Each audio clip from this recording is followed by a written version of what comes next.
Venezuela, where I was born and still have family, bad. Cuba, bad. Zimbabwe, bad. Soviet Union, bad. China under Mao, bad. Sweden, Denmark, Norway, good.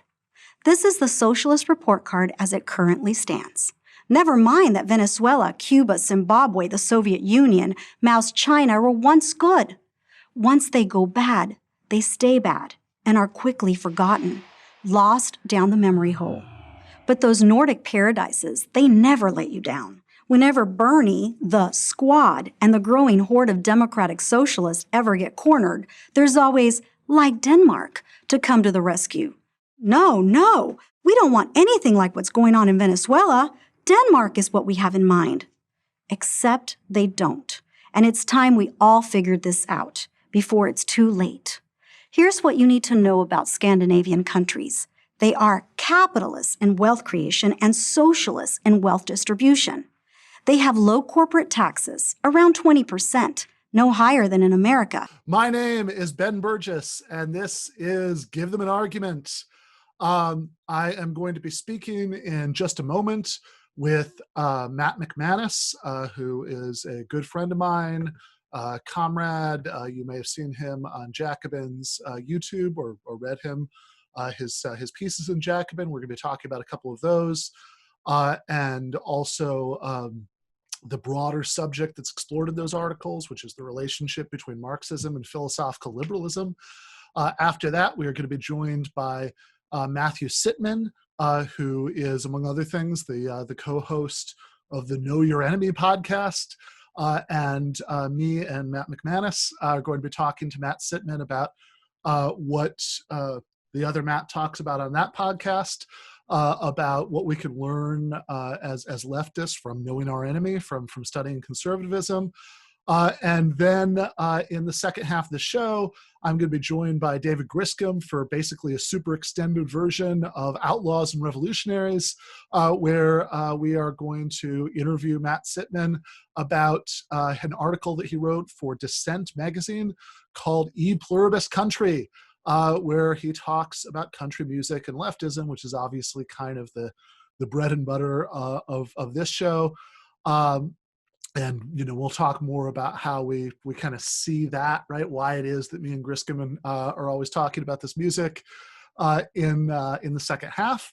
But of course, the voice that you just heard was from Debbie D'Souza, a native Venezuelan and political commentator, accusing democratic socialists, or really social democrats like Bernie Sanders and Alexandria Ocasio-Cortez of lying when they say that really they'd like to emulate Nordic social democracies, when really what they secretly have in mind is Venezuela. All right, so I just wanted to start off with this because just get a little dose of logic for the left at the beginning of the show, and think about how this argument works.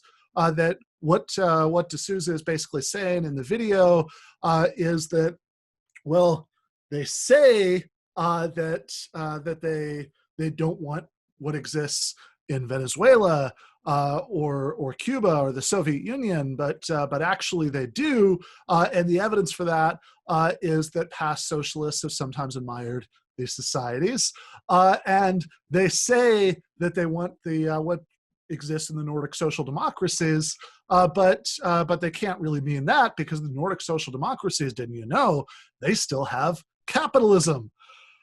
All right, so anytime that you're trying to do an argument by analogy, hey, here's the Bernie Sanders program, and it's really exactly like whatever society that you want to make some spooky sounding comparison to, because you think that Americans are afraid of the very idea of that society.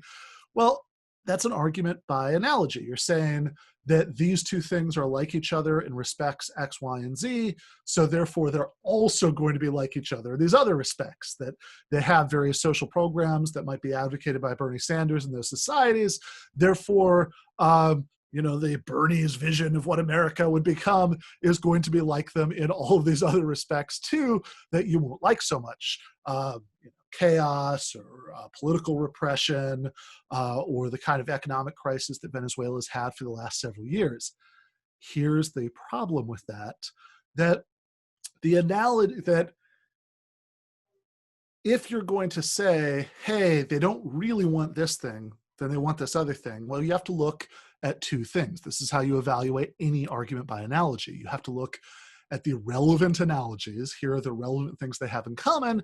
And then you look at the relevant disanalogies. Here are the relevant things they don't have in common. That's how you evaluate an argument by analogy. And in particular, in this case, when you're saying it's more like this thing than the other thing, what you need to do is you need to run the analogies on both sides. And in particular, you need to say, okay, well, what is the difference between Venezuela, for example, and Denmark, which, by the way, has an extremely extensive social democratic welfare state.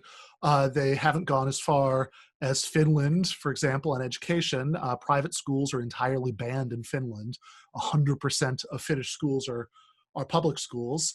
But they do have a largely nationalized hospital system, which actually goes way beyond the Bernie Sanders program.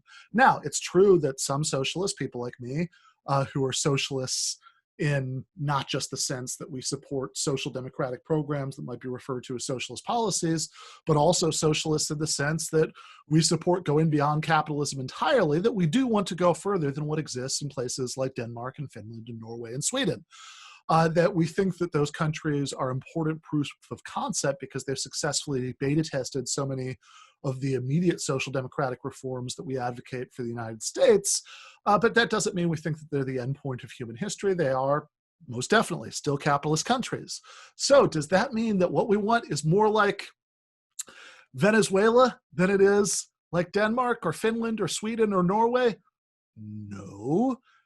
Because here's the part that D'Souza is not going to tell you, that if you think socialism comes in degrees, if you equate public ownership with socialism, so anytime the state owns a chunk of the economy, that's socialist, and that's very debatable.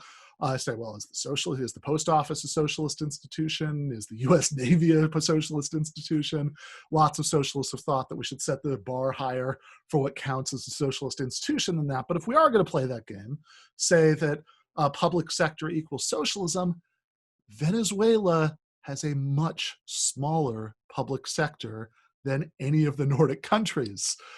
In fact, Venezuela, even at the height of Hugo Chavez's welfare state, before the kind of austerity that's had to happen since then because of the economic meltdown, has a smaller public sector than France. So to be clear, what that means is a smaller percentage of Venezuelans than Frenchmen, never mind Swedes and Danes, work for the public sector as opposed to regular private capitalist corporations.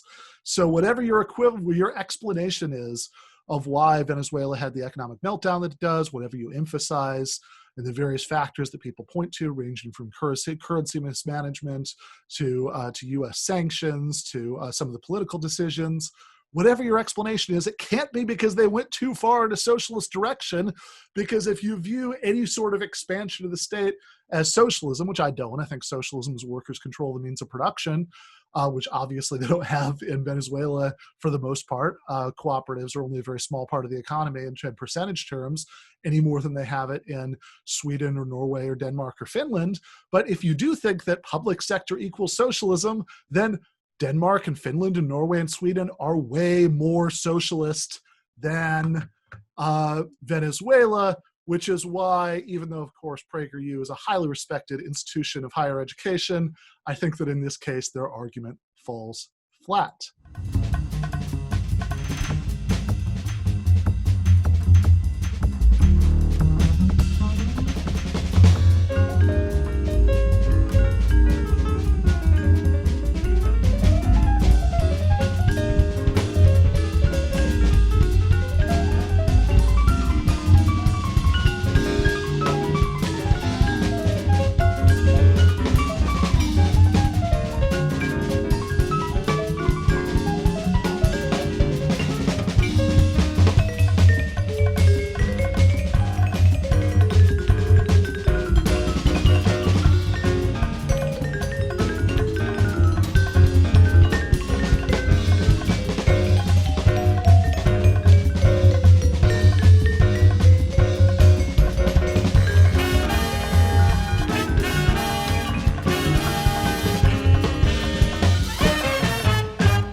I am now joined by my friend and comrade Matt McManus.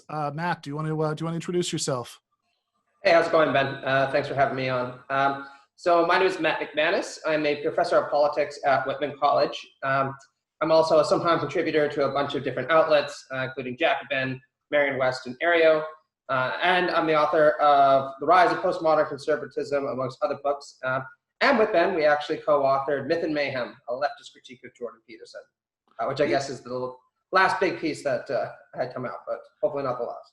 Yeah, no, absolutely. And I should also say, for the sake of a full disclosure, that my liver is probably still recovering from when Matt was still teaching in Mexico City, and I visited him there and spent a weekend bar hopping and drinking tequila and mezcal and talking about socialism, which is the kind of thing that we cannot do anymore because of the pandemic, but I really miss. Hey, you talk about your liver. My memory is still, a little bit hazy about those nights. So yeah, no, great times. One day again. Fair enough. So the reason that I wanted to bring you on to talk, well, first of all, when we get the other Matt Sitman on, he co-hosts a podcast called Know Your Enemy, where they spend a lot of time digging into conservatism. And this is also a subject that you have written extensively about, so I thought that would be an interesting conversation. But also, for just a few minutes before that, I wanted to talk about a couple of articles that you've written for Jacobin pretty recently, right, in the last few weeks, where you talk about the relationship between Marxism and philosophical liberalism. And I think that some people, even though, look, I think that there is plenty of room for reasonable people to disagree about exactly how to think about the relationship between those two things. Is Marx's vision of socialism about more completely fulfilling the best ideals of philosophical liberalism? Is it a development of it? Is it a break from it? Is it kind of a development and kind of a break? But I think a lot of people I saw in reaction to, especially the first one of those two articles, had a kind of Pavlovian reaction to seeing the word liberalism there, because of course, if you're, I kind of get it, right? I mean, if you're a leftist, you have socialist politics. You spend a lot of time defining yourself against the people that we usually refer to as liberals in American politics. And so, especially when people have this kind of like, I don't know, I guess it's probably too generous to say Schmittian, but this kind of like really strong, immediate, visceral friend-enemy reaction, then they might have it to that. But I want to try to dig into a little bit the point that you were actually making there, right? So when we talk about liberalism in this context, what do we actually mean? Well, I mean, that's one of the contentious things that I try to address in the article, right? And there's certainly a lot of ways that you can interpret liberalism, some more charitable and some more negative, right? And I would agree actually with a lot of the negative interpretations of liberalism, right? Sometimes liberalism should very much be associated with what I suppose we can call the Malcolm X point, which is, liberals are nice, squishy people who say a lot of good things, but don't actually really act upon them, and all too often end up siding with the reactionary forces in society, right? I think liberalism can also be interpreted as an ideological superstructure for defending capitalist relations, and that's another problem, right, that we can talk about. But the point that I was trying to make in the essay was that a more charitable way that we can interpret liberalism is as a doctrine that's committed to moral equality, right? And particularly a modernist doctrine committed to moral equality. Now, that doesn't mean, of course, that liberals are committed to the idea that people should be equal in fact. It's just that they should be understood in terms of the law as being fundamentally equal. Yeah. So if you think about a lot of pre-modern ideas about how to justify the ways that any given society would work, a lot of it has to do with the idea that like some people just kind of innately have a status that other people don't. That the just to maybe put this in crude terms, right? The king deserves to be the king, because he has the blood of kings, going through his veins. And that God has created the Lord and the serf in their respective places, And so that's just the way that it should be, and it's only natural that they have entirely different rights and duties to the state. And so whatever else liberalism means, right, when you talk about moral equality, what we mean is at the very least rejecting all of that, right? Saying that no, nobody just kind of innately deserves to have a kind of status that other people don't because of some contingent fact about their birth. That's unjustified, right? You know, and so when you think about people like like John Locke or very different tradition within liberalism, but a little bit later on, like John Stuart Mill, or any of these guys, like that's a big part of the core point. And I think that maybe it's also worth making a distinction here because I think that liberalism can definitely mean a couple of different things that aren't cleanly separate, right? I mean, they're all historically entangled with each other.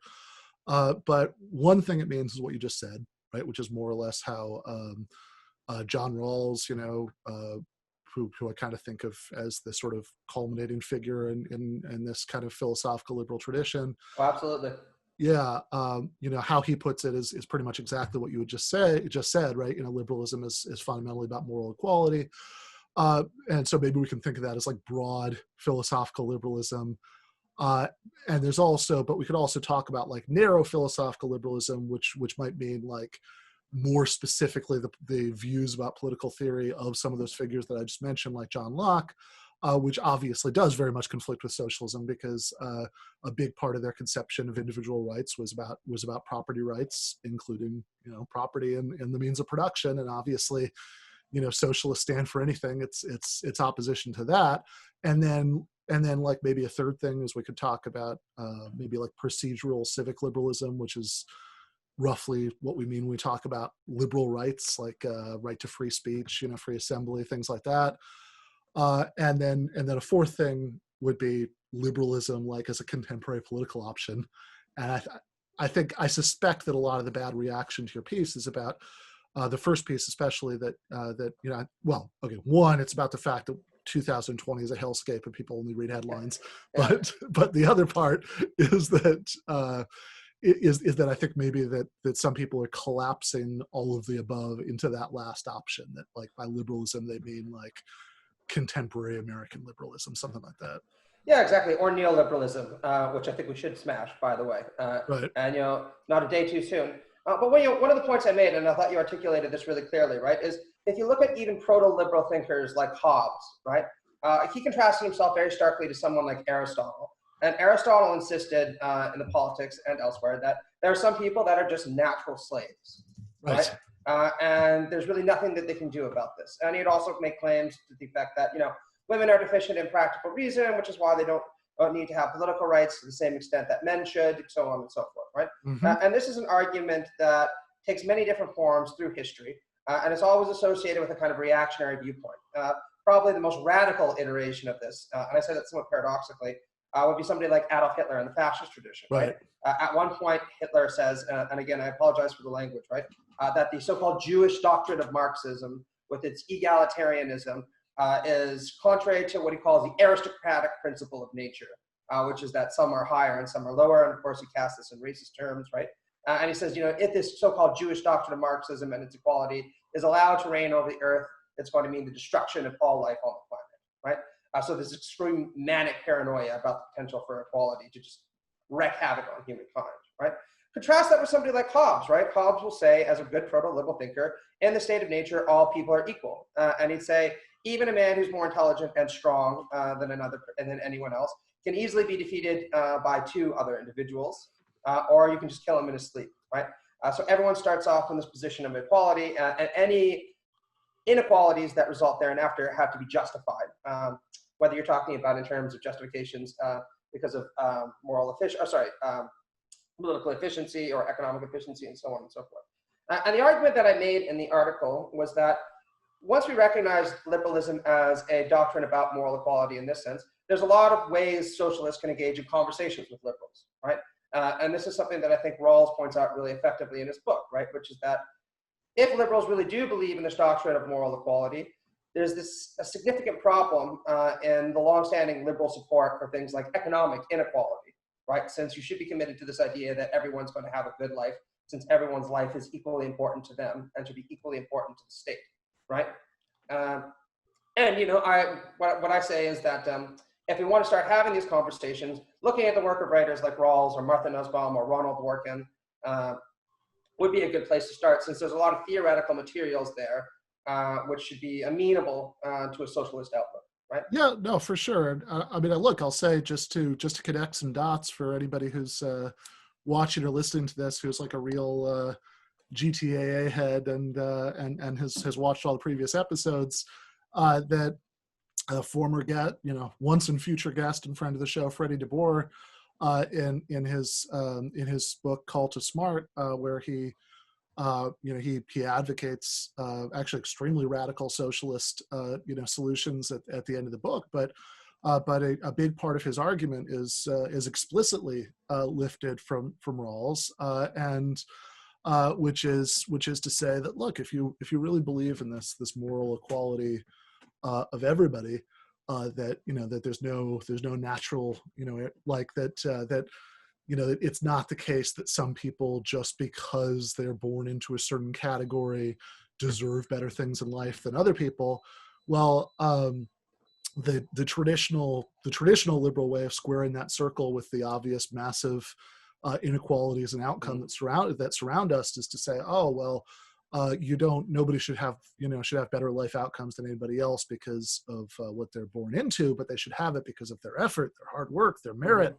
And as Rawls and DeBoer point out, there's a deep inconsistency here, because of course, what your ability to do well in school, to thrive in, not that I think these things should be equated with intelligence in any deep sense, but like the particular skills that are rewarded by a certain kind of meritocratic rat race, those things are not entirely under your control either, right? That like any talent, right? They're unevenly distributed. Mm-hmm. And so even if we did live in a perfect meritocracy, which of course, we don't, right? I mean, see Don Jr. and Hunter Biden. But I mean, there's a lot of people who have shown a remarkable talent for failing upwards, right? Yeah, exactly, right. So especially in the Republican Party. yeah, for sure. I mean, look, I actually find Hunter slightly more relatable than the Trump progeny, since 100%. I spent enough of my life in dive bars to have met people who are separated from plenty of people who are separated from being Hunter Biden, mostly by not having been born into the kind of privilege you can coast on, to do that. It's pretty helpful having a vice president as a father, I imagine, right? Yeah, no, for sure, right? But I mean, and honestly, right, like, just off topic, but I think that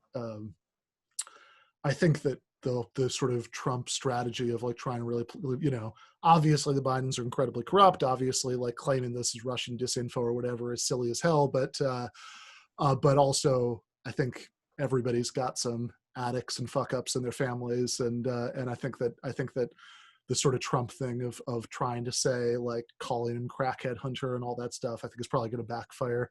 Like, I think it did, right? Yeah. I mean, because I thought Biden, I'm not a big fan of him for obvious reasons, right? And we could do a whole episode on that, right? But he did come across as warm and empathetic towards his children in that first debate, right? And totally, and in the leaked emails too, right? I mean, like that sounds like, I mean, honestly, right? I mean, like everything else you could say about the getting him the patronage jobs and everything else, like his reaction to his addict son, having this kind of dark night of the soul, sounded like a caring father, right? I mean, it's what you want. I can't imagine that's going to hurt him. But yeah. And I will say he was kind of ballsy on that, right? Rather than sitting there being like just ignoring his son, he said, "Listen, my son had a serious problem, and he's overcome it, and I'm proud of him." Right? And I was like, "Wow, that'll probably resonate with a lot of people." Yeah, no, absolutely. I think that's right. I think we're, I mean, obviously, given the opioid epidemic and everything else, I think counting on I think counting on people to hate addicts is probably a bad move. But in any case, I hope so. What all of this what those examples certainly very vividly illustrate, right, is that we we're very, very, very, very far from living in a genuine meritocracy. But even if we were, right, like even if we somehow completely eliminated all inheritance and God knows, right, like I guess like to really have like the fully realized meritocracy, we'd probably have to start doing like quasi-totalitarian things like confiscating people's children so they weren't like raised in in more privilege than anybody else. Yeah. Well, But this is one of the things I wanted to say, because I'll just like summarize this pretty quickly, because as you know, Rawls's book is not really very well written, right? Or for that matter, very well structured. It's a brilliant, brilliant book, but you're never going to find anybody talking about its breathtaking prose or whatever, right? But usually he makes three arguments against meritocracy, right? And they're all related to this claim that a lot of the reason people get ahead or fall behind is morally arbitrary, is the term, right? And the first argument he makes is, look, some people are born with natural talents, others are born without them, and some people are born with deficiencies or disabilities that make it hard for them to get ahead, right? But when you take that all together, people just win or lose a genetic lottery, right? Yeah, exactly. Exactly. And then the next point he makes is some people have fortunate circumstances, others don't. And that's, again, also to a certain extent a genetic lottery, and it's also predicated on existing social structures for which we can claim no credit. And the last point he makes is, look, even if you do happen to have a natural talent and you develop that and you get really good at doing something, you get rewarded for that. In no small part, that's because you're lucky enough to be in a society that rewards those kinds of talents and those kinds of developed skills. And the example I give in a class that I teach on Rawls is, think about Cristiano Ronaldo, right? Cristiano Ronaldo plays soccer and he's worth $100 million a year, apparently, because in our society we tend to value people who can play soccer really, really well, right? If we lived in a society where that wasn't valued, Cristiano Ronaldo would be a really talented athlete, but he probably wouldn't be a multimillionaire, right? Contrast that with somebody who, like a UNAID worker who inoculates children against polio in Africa, who earns about $45,000 a year, right? And we can see how much luck plays a major role in allocating resources rather than so-called merit, right? Oh no, totally. And like it's not that, of course, some people don't have talents that other people have. It's not even that they don't work hard to develop those talents. Mm-hmm. It's that even if we did do those like nightmarish dystopian things we'd have to do to make our society a complete meritocracy, then it would still be the case that this is Rawls's point and De Boer's point that we would not be fulfilling the fundamental premise of philosophical liberalism, that people shouldn't have different life outcomes based on birth, based on things outside of their control, because whether it's a matter of like which caste or race you're born into, or whether you're a lord or a serf, Mm-hmm. or a matter of whether you have the particular combination of cognitive abilities that would allow you to get ahead in a certain kind of meritocratic rat race.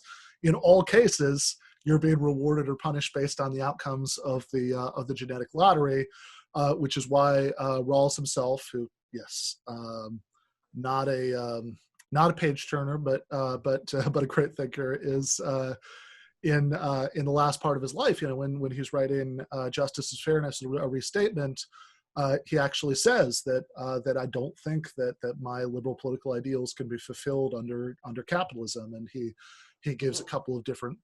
He has a couple of different ideas about what a society that would fulfill them looks like, one of which is more recognizably like what we generally call democratic socialism, and the other one I think is a little hazier, what he calls property owning democracy. But regardless, he thinks that having a society where some people own the means of production, and everybody else has no realistic option except for to work for them, does not in fact fulfill what you should want if you take seriously if you take seriously the sort of core ideals of philosophical liberalism. So I think that there's a lot more to be said about this. I think Matt and I are going to be doing a discussion about this for Jacobin at some point, which we'll do a much deeper dive. But right now, I want to bring in the other Matt that we're going to be speaking to today. Matthew Sitman is the associate editor of Commonweal magazine. He also writes regularly for Dissent, where he serves on the editorial board. His work has been published at the New Republic and The Bias, among other publications. And he's the co-host of Know Your Enemy, a podcast about the American right. So welcome, Matt. By the way, Matthew, I'm a big fan. Thank you very much. Sorry, I had to put in my headphones. So I came in as you were introducing me, but thank you very much. It's a pleasure to be speaking with both of you. Yeah, thank you. The original reason that we had you on is because one of your pieces for Dissent was called E Pluribus Country, and it's about leftism and country music, which is a fixation of this podcast. But our numbers are growing. I want this to become a movement. I want it to become I call it the sad left, and Sam and I call it the sad left. So I hope this becomes a trend. Yeah, no, for sure. Absolutely. That's something I want to get into. But before David Griscom joins us to talk about that, while we still had the other Matt here, I wanted to talk about your podcast, Know Your Enemy, because and I thought it'd be interesting to have Matt McManus stick around about this because Matt has written a lot about conservatism, and I guess like one sort of way into this is just to think about what the point is, right? So why what are we going to learn from engaging with the right this way? Like what's the what's the real merit of knowing your enemy politically? Well, we asked ourselves that question because, the world doesn't necessarily need more white men in New York City starting podcasts. So we wanted to, and the reason we started it was because we did think we had a different angle into some of these questions, and that this was a space that wasn't really being explored the way we wanted to explore it or thought it could be explored. And there's a couple things that motivated us. One was, I just find the history of the right fascinating. I'm an ex-conservative. I grew up a conservative Christian when I was in my late teens and early mid-20s, kind of college, graduate school. I was very much a part of the conservative intellectual movement. So I have firsthand knowledge of a lot of the institutions and programs and just the way they operate. And so that firsthand experience informs a lot of the show. But it also is something the left can learn from. The right is really good at building institutions and mentoring young people and having a pipeline of talent that they have funding for and mentoring for. And I don't want to buy into the mythological version of the right where it was a small band of intellectuals and, it ends up with Ronald Reagan and the transformation of the country. But there's a grain of truth to that. And, those of us who are kind of on the left looking into American politics, sort of from the outside, we want the Democratic Party to move left. We hope the country moves left. I think there are some lessons from the right about how you can do that, how a kind of ideological movement can gain political power. And of course, with Donald Trump, it's just raised a lot of questions about how we understand the last 40 or 50 years of American history. And I find those debates really fascinating. And maybe we can touch on some of that. But, I think those are some of the main reasons we started the podcast. Sam's one of my best friends, my podcast co-host, Sam Adler-Bell. We love having these conversations, and we'd have them even if we didn't have a podcast. But the history is really fascinating. The lessons the left might be able to learn is, I think, interesting and useful. And we also we've been really blessed to have some really wonderful guests on. In recent episodes, we've had Jamel Bowie on, Sam Moyn. It's not out yet. Sam Moyn's great. Yeah, we just recorded an episode. It's not out yet with Rick Perlstein and Leon Nafok of the Slow Burn Now Fiasco podcasts. So we had them on together in conversation because Leon's new podcast is about the desegregation crisis in Boston in the 60s and 70s. So having Rick and Leon in conversation was really great. So that's what's behind the podcast. Yeah, great. By the way, mandatory plug, Sam Moyne's going to be on here next week, so great. Look forward to that. But he's a lot of fun. Yeah, he's not a super buttoned down academic. Yeah. He likes to mix it up, and that's one of the things I love about him. Yeah. I talked to him for the Jacobin YouTube channel over the summer about his stuff about human rights, which was really good. But because I'm actually interviewing him next week for Zero.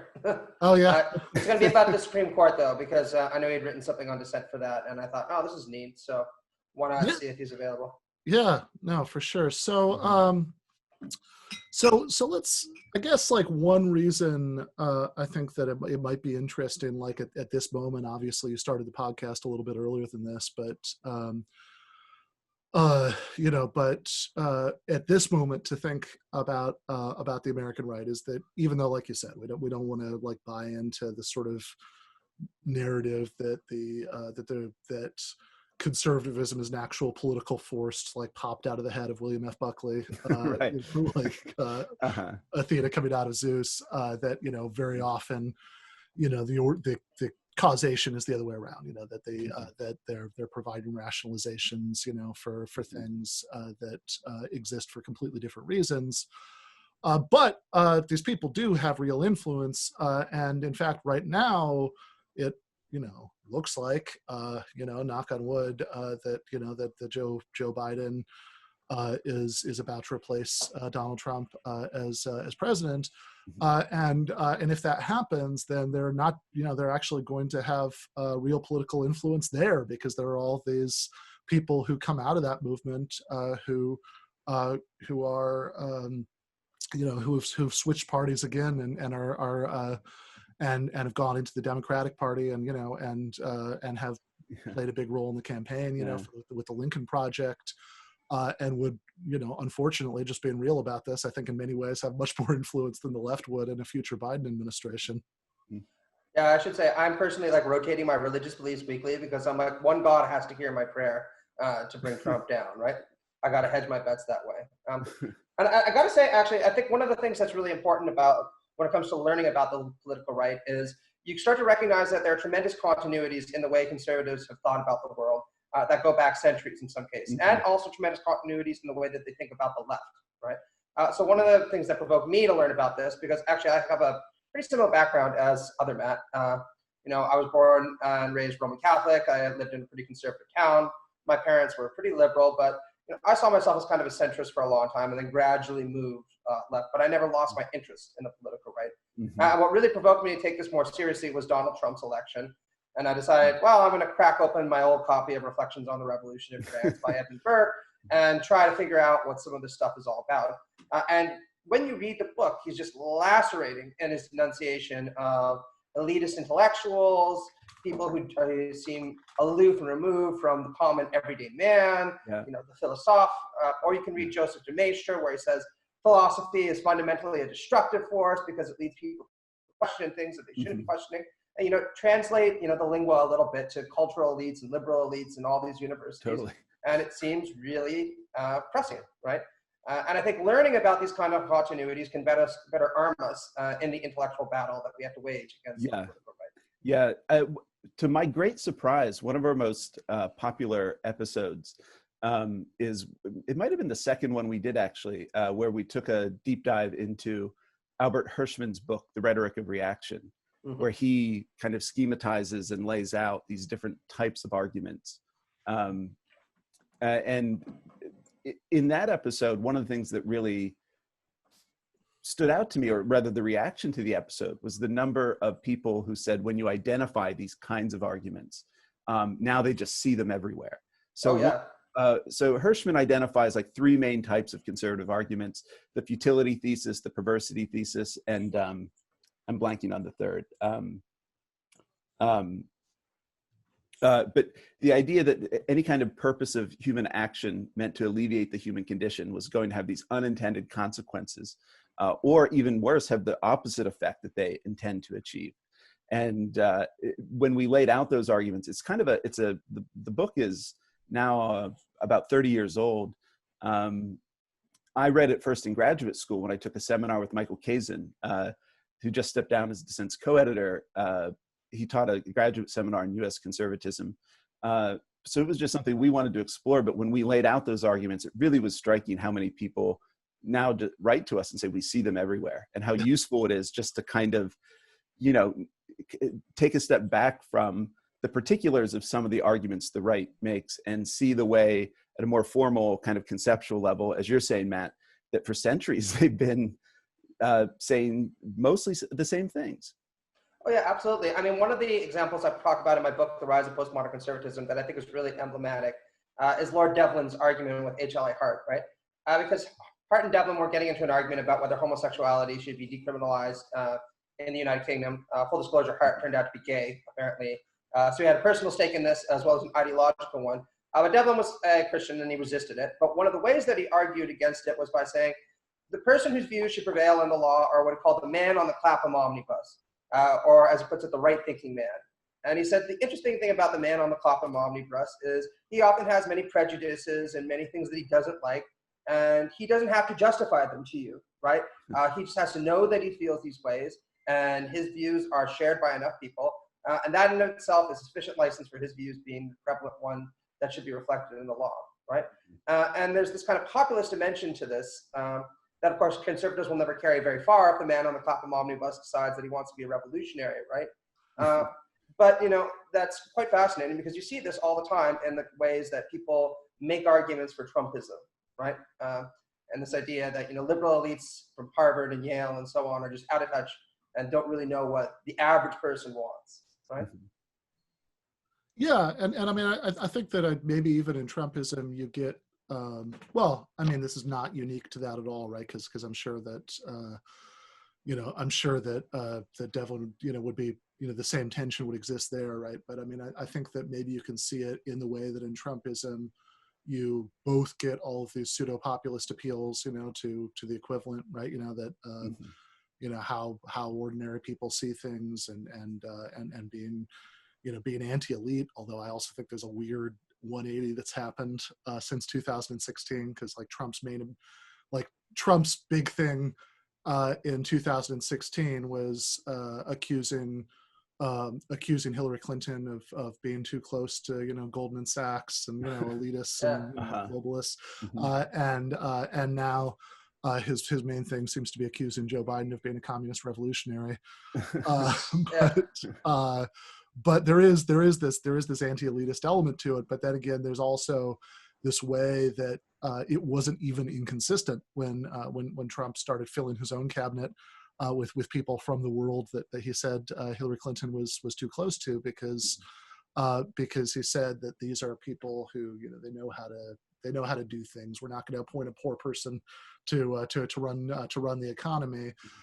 So I mean, I think that at the very least, that kind of maybe cultural anti-elitism, in Trump's case at times being expressed as economic anti-elitism, combined with like a very deep and very unashamed attachment to economic elitism, is probably also a persistent feature of at least one kind of conservatism.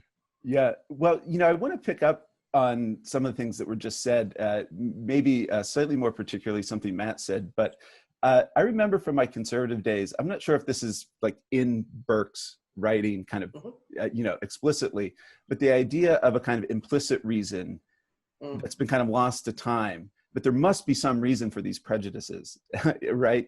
And even Robert Nisbet wrote a book called Prejudices, right? Like I'm not even necessarily using that in the most pejorative sense of a term. And I think we see, so the task of conservative intellectuals is to say, actually, the man on the platform, it's actually far more coherent than you think. And we see the same thing with Trump. He kind of blurts out these instinctive answers he has, some of the instincts about trade or, American workers, maybe even some people on the left indulge too much in kind of thinking there's a coherence there. And you see conservative elites who themselves are elites but pretend not to be. I saw Molly Hemingway, the erstwhile Federalist editor, and a very dedicated propagandist for the right on Fox News all the time. She's on Fox News, she runs this website, and she's complaining about the media. It's like, you are the media, right? Yeah. But that kind of two-step where the kind of instinctive feelings and prejudices and impulses of the masses, or whoever the kind of ideal real American is, then that's explained by, it's given a kind of veneer of intellectual sophistication by right-wing intellectuals. And we saw the same thing happening with Trump. Like, the idea that there is a thing called Trumpism is absolutely absurd, right? He hasn't governed anything. He just was saying shit. Sorry, I don't know if I can swear on here. Yes. Okay, but and we've seen how he's governed. His rhetoric in 2016 has not really translated, except the very worst parts of it, into anything like a coherent governing program. And so all these attempts to kind of give a intellectual account of Trumpism, they just make these people look like fools. Yeah, well, maybe we shouldn't take it either literally or seriously. Yeah. Yeah, but I think that's a really well taken point, actually. And this is one of the things you see consistently with a lot of strains of conservatism, particularly like more Burkean strains of conservatism, right? There's this sense that there must be some kind of justification for the prejudices, institutions, and mores that we have. Mm-hmm. And one of the problems, of course, is these abstract elitist intellectuals are coming along and showcasing why these are problematic or why they don't really work for this group or that group. And that's what needs to be rejected, right? But I think Ian Shapiro put this really, really nicely in a lecture he gave on the kind of Burkean mindset. And you think we could talk about this when it comes to the conservative mind generally, right? And it's that, one person's long, proud, venerable tradition is another person's ideological hegemony, right? You might think, that the norms of a Christian patriarchal society are great, unless you happen to be a woman who's not actually being benefited very much from those mores, right? So there's always this kind of unusual ex post facto justification for things. Yes. That's always in continuous motion because they always feel that they're under threat from people who are pointing out that a lot of this just doesn't really fly and doesn't really work as well as they want it to. Yeah, no, when I reviewed Patrick Deneen's book, Why Liberalism Failed for Commonweal, I really didn't like it. I think it's a really provocative book, right? I mean, Cornell West liked it. So. Well, yeah, Cornell West isn't right about everything. He's close. But one of the things I said was, you kind of defend tradition against the acids of modernity and the kind of deconstructive effects of liberal individualism or whatever. And I don't think Deneen's account of liberalism was that persuasive to me. I was trained in political theory. To reduce all of liberalism to possessive individualism is just ridiculous. Oh, yeah. But I would say that one of the things I kind of posed to him, because it was a symposium, Sam Moyn was a part of it, Brian Garson, a political theorist at Yale, and Deneen replied and didn't answer any of my questions. But I want to say, just defend how women were treated even 50 years ago, right? Or defend how racial minorities were treated in this country. Again, well, still today, but if we keep it in the past 50 years ago, 100 years ago, make a defense of the way people have been treated in these traditional societies. And if you can't do it, it seems like just like the kind of conservative rhetoric about the civil rights movement. Like, they opposed it at the time, they were dead set against it. Now that it achieved some gains for African Americans and others in this country, civil rights legislation was passed. Of course we'd be for it. Yeah, but it's no further. So it's just constantly this political etch-a-sketch being shaken that that tradition that you can't mess with because it has indecipherable sources starts now, right? And we know that would continue given future forms of social progress, because we can just look at Canada or the UK, where conservatives by and large never say that we should go back to having private health care. And one of the things I also point out is, of course, that their interpretation of tradition is always extremely selective, right? So, for instance, I would put forward to you that there's always been a radical tradition, so-called, in the United States, right? If anything, the United States is a revolutionary society, and what could be more radical than that, right? But that's not the kind of tradition that they want to emphasize, right?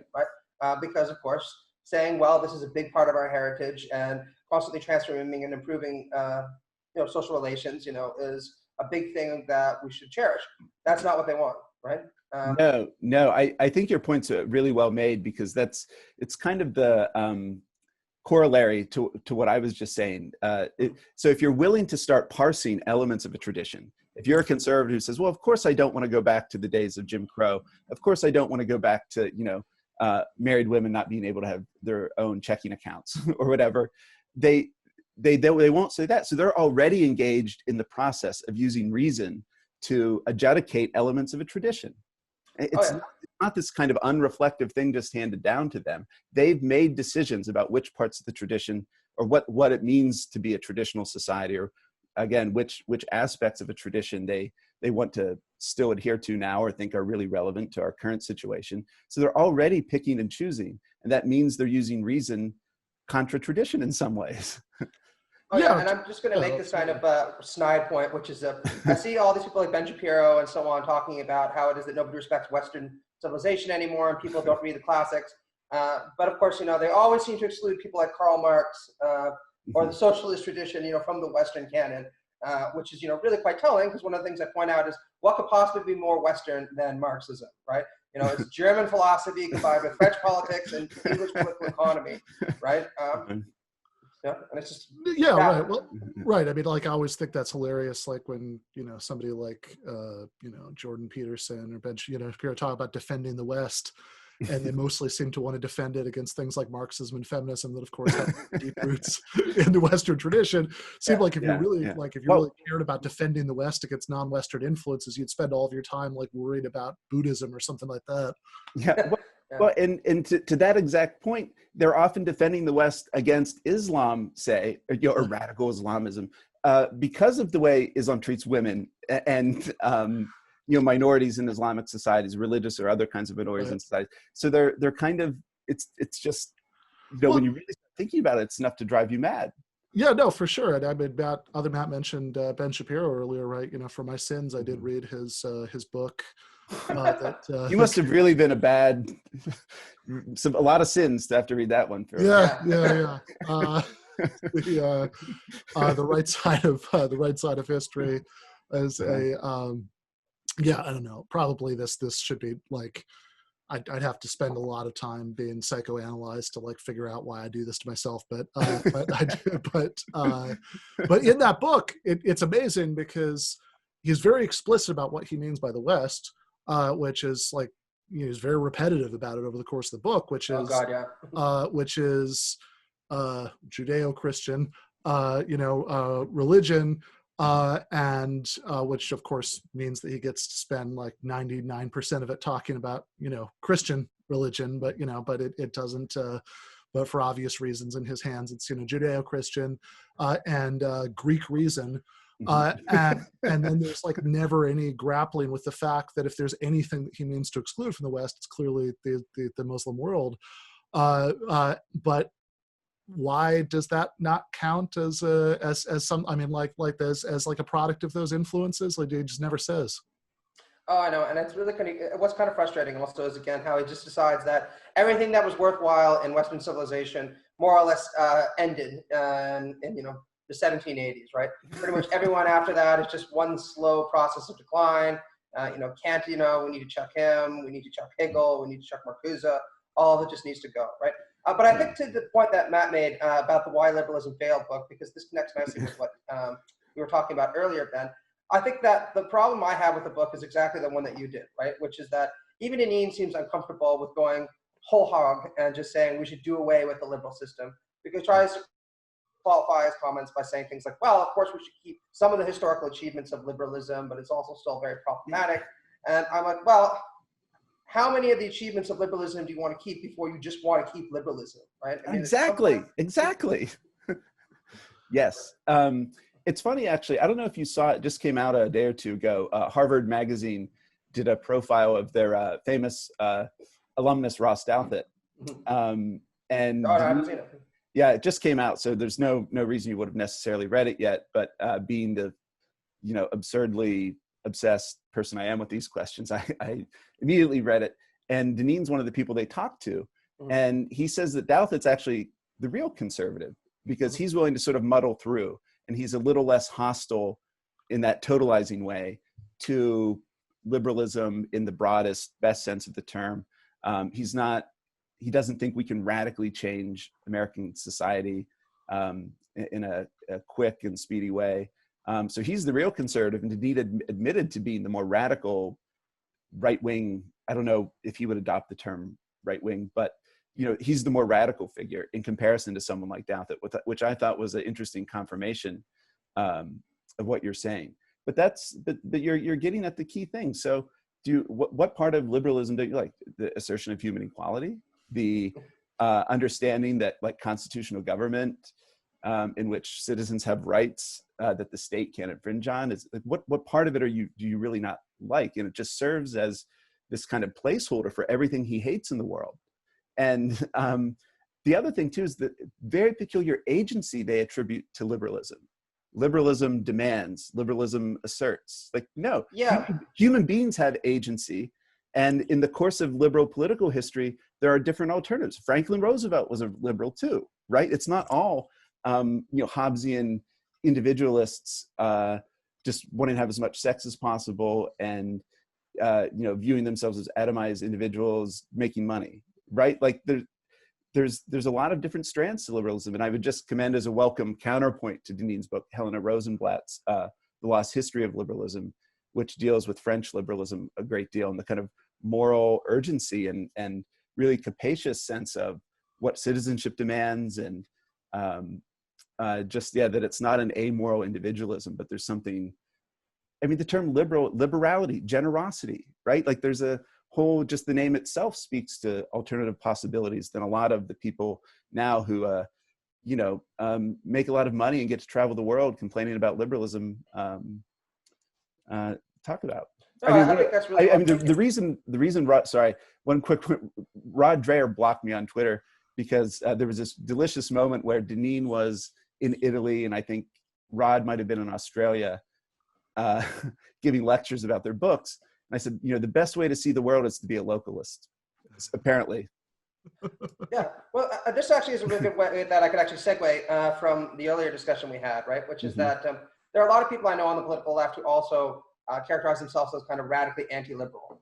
And I'm sometimes sympathetic to the criticisms people will make. Like I said to Ben before you came on, if we're talking about getting rid of neoliberalism, I'd be all for it, right? Sure. But there are other things about liberalism that I think we definitely would want, even in a left-wing future, right? Respect for rights, as you pointed out, right? Respect for the human equality of all individuals, right? I think that we'd want to make sure that freedom of expression, freedom of religion, and so on are all maintained, and so on. And it's sometimes unclear to me what exactly people mean when they're talking about a radical critique of liberalism, because the most radical critique of liberalism I know is the Marxist critique. But it's radical precisely because it's dialectical, right? And it says that any society that's going to come after capitalism is inevitably going to be stamped by the features of the old. And that means we shouldn't think of it as just some kind of transformative rupture, but rather a certain kind of continuity characterized by a revolutionary break, right? Yes. And I think that's a more appropriate and historical and realistic way to look at things. Yes, no, definitely. And I just want to use my trademark phrase. I want to go beyond liberalism, but not behind it. Yeah. And I would say too, liberalism predates capitalism. So you see in like 19th century French liberalism, the social question arises and they had to figure out what to do, right? So it's not set in stone. Liberalism's relationship to other traditions or emerging phenomenon is not set in stone. And I would just say that I think the weakness of liberalism, because it predated capitalism, that is the weak spot. Like, can liberalism actually confront the worst ravages of capitalism? And I think, how I would want to modify liberalism, or my critique of liberalism, would mainly be in the economic dimension, or in those kinds of kinds of questions are the ones I would want to ask. But it's not a wholesale rejection of liberalism. And the dialectical move you want to make is one I would agree with. And I just, since I plugged a Commonweal piece earlier, I want to plug a dissent piece. Irving Howe's classic essay, Socialism and Liberalism, Articles of Conciliation. There was a paragraph there that you basically just provided a wonderful explication of that's always meant a lot to me, that essay, because I think it's as close in one place as if I would point someone to one thing to read that would get at some of how I think about liberalism as someone who's I would describe myself as a socialist, a democratic socialist. That would be a really good starting point. Yeah, no, for sure. And like, you also, when people do talk about, like this kind of wholesale rejection of liberalism before you came on. I was talking to other Matt about 2 pieces that he'd written for Jacobin about the relationship between Marxism and philosophical liberalism that I was saying I think some people had kind of a Pavlovian reaction to the appearance of the word liberalism there. But Yes. you can ask some of the same questions there that you would about Patrick Deneen, right? It's like, okay, so like if we achieve the sort of social society that we'd like, which of the following do you no longer want, right? Freedom of speech, like, and I think the same points apply. But I want to welcome onto the show earlier than usual, friend and comrade David Griscom. Matt, I should say that since the second episode of the show, David has come on to do a segment at the end of the show called Outlaws and Revolutionaries. Nice. I usually at that point in the show switch from beer to whiskey. Since you came on, I just started out with whiskey. Oh, nice. I didn't know what the rules were today. Yeah, that's what I have too. I might be less coherent than usual, but and I'm jonesing for a cigarette too, actually. Hey, it's 5 p.m. It's happy hour, right? Yeah, it's Saturday, so. Yeah, fair enough. And so I wanted David to come on a little earlier than usual this week to talk to you about that dissent essay, which I think ties in. I actually think there are some interesting points of connection with what we were just talking about. In fact, especially one of the things that we started off talking about, which was when you were going through these like kind of themes that run through conservative thought, and how one of them is this futility thesis. That because of human nature being what it is, maybe that like trying to create a better, more compassionate, more equal society is just pointless.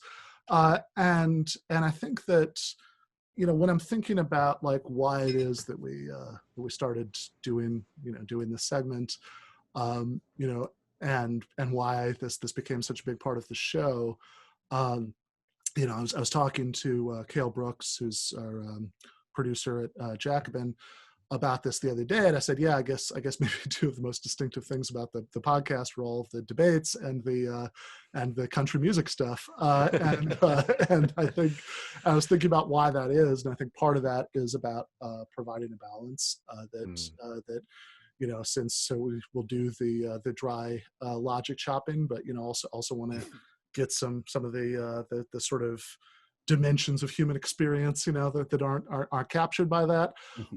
And part of it has to do, I think, with the time period, because we started the show over the summer, shortly after our friend and comrade Michael Brooks passed, and it's, and in a lot of ways, right, personally and politically, it was a pretty bleak period.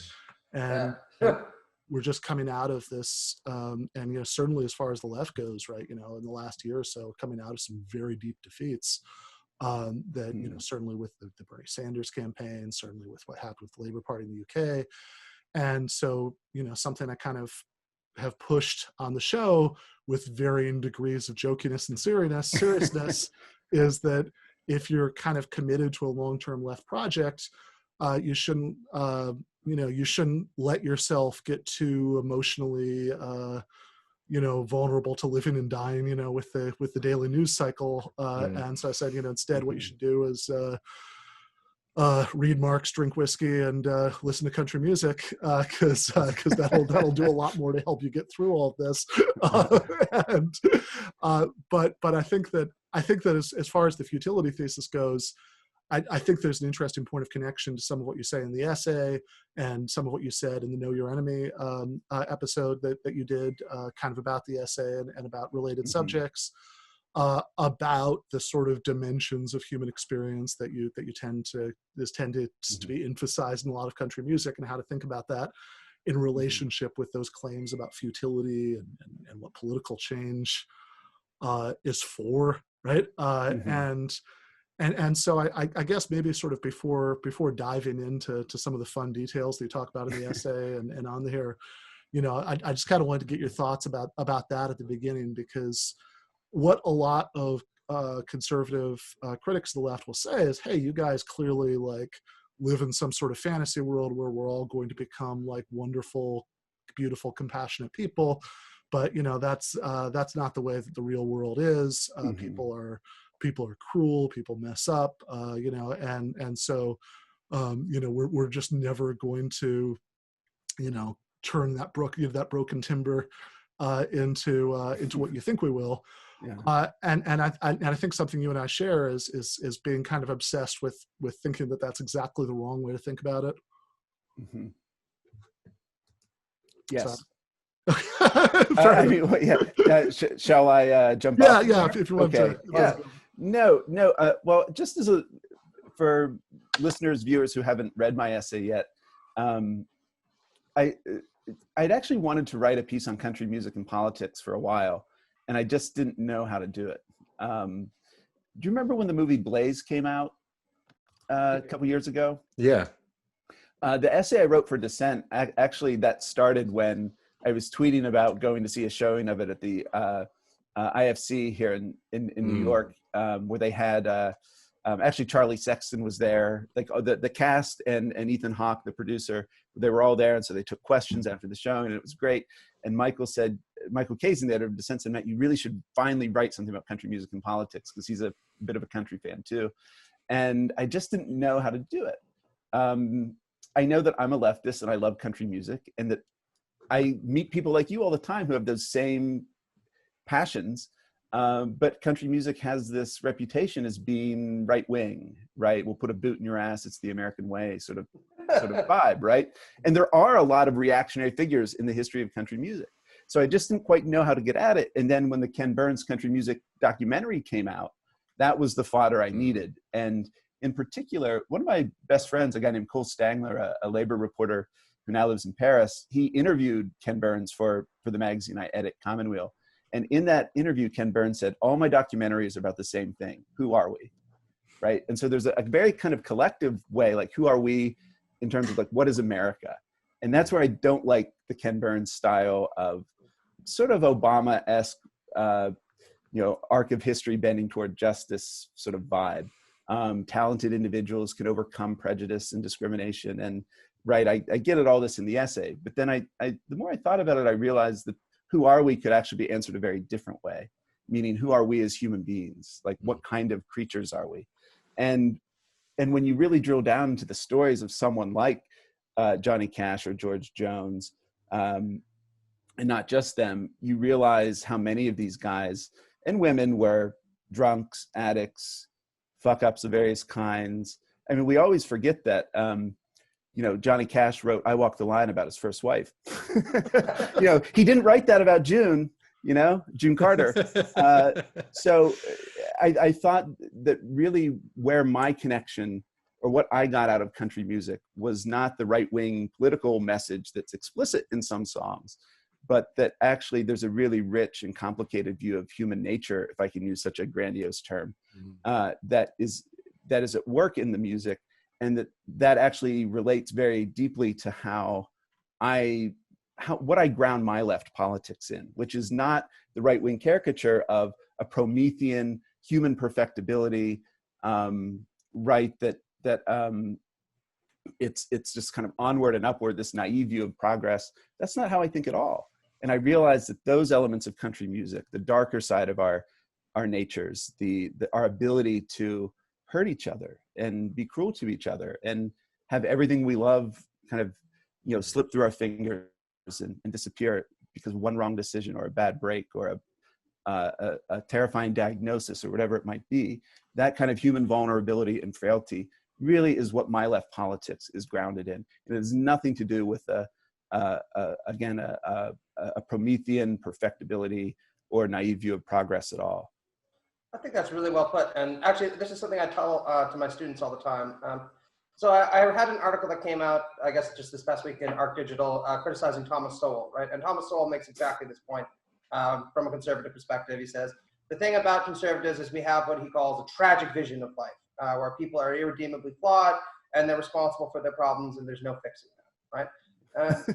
And I was thinking about this because I was like, you know, I've never sat there and thought to myself that I was in the business of trying to perfect anyone, right? Terry Eagleton makes this point really well in his book Materialism. He says, look, in the liberal socialist or democratic social society to come, there are people who are still going to get fucking, a lot of problems in their life, right? They're going to have bad relationships. They're going to, mess up with important people in their lives. We're not trying to fix that because we can't fix it, right? We're just trying to make sure that if you do end up in a bad situation, there's something there to catch you, right? And you're not going to need to worry about whether or not you're going to be able to pay your rent, or whether or not you're going to have a job, or whether or not, there's going to be clean drinking water, coming through the taps. No, for sure. I mean, like, I remember one of my all-time favorite, one-line summations, of certainly the kind of politics that I care about, comes from Amber Frost from Chapo Trap House, when she was talking about how one of the best things about going from being a meritocratic liberal to being a socialist is that you can stop morally means testing people in your head to see who's good enough to deserve your help. You could just say every bastard deserves better, which is certainly something that I'd co-sign, and actually, and then like the sort of maybe more like pretentiously intellectual version of it that like I've argued in I had a Jacobin article called Power Corrupts. That's why socialists want to democratize society. And that was a good one, a previous one along the same lines in Arc Digital called Socialism and Human Nature, where my claim is, look, to the extent that you have this tragic vision of people, and you think that people are going to be, cruel and selfish and, whatever circumstances they're put in. And of course, obviously, I think there's some truth to that. I think there's some truth to the opposite. I think that like trying to sort out like exactly how bad or good we are, is something I certainly don't feel equipped to do. But to the extent that you do take those concerns seriously, to me, that gives us a reason to want a society where power is distributed as equally as possible, to diminish our ability to treat each other like a small child, torturing an insect in a jar. Yeah, that's it, exactly. Like I always say, right, I'm perfectly expect that in the democratic social society to come, there are going to be plenty of people who sit there like a Dostoevsky character, wondering about the bigger problems in the world and why life doesn't seem to go the way it is. But like I said, they'll have heating and they'll have a nice house, and they'll not have to worry about, whether or not they're going to keep their job down while they're in the midst of an existential crisis, right? Yeah, fair enough. Oh, sorry, David, go. Oh, no, I just wanted to add, because I really like your piece a lot, Matthew, how it sort of was talking about the universal aspect of country music, but I did want to make it a little particular as like the native Texan or Southerner on the stream, because for me, country music, so like it definitely is universal, but there's so much of it to me that is like that Southern culture, that's Texas culture, obviously, contributes greatly to it. And it's something to me in my politics that I always get into a lot of fights with people, especially like Yankees or like lefties who aren't from the South. They have these arguments like, we shouldn't run progressives in South Carolina. We shouldn't run, try to win, radical policies in the South because it's too dangerous. I think about, a lot of it to me is something that I had a really great professor at university, an Iranian professor, who was explaining like why Leninism was so popular in Iran, pre-revolution. He says, well, we didn't have any choice. In the sense that, like, Lenin says that, like, you have to take your own conditions and you can create revolution on your own, versus one that's more like structuralist, that like you have to wait till you get this kind of highly developed liberal society before you can have revolution.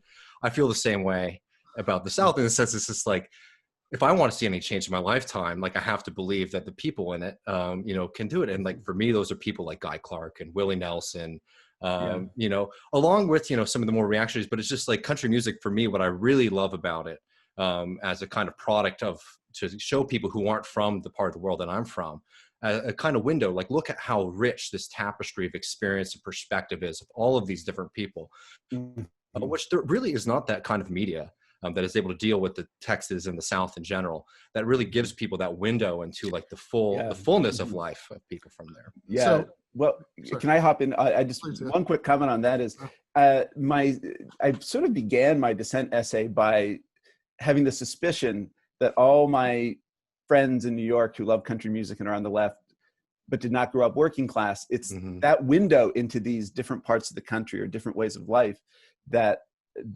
is part of the appeal. Not all of it, because I mean, come on, Guy Clark, he's just a poet. So there's no, right, you don't have to, there's and no— his dad was a lawyer too. Right, yeah, there's no real like ulterior motive or different motive you need other than just loving beautiful lyrics.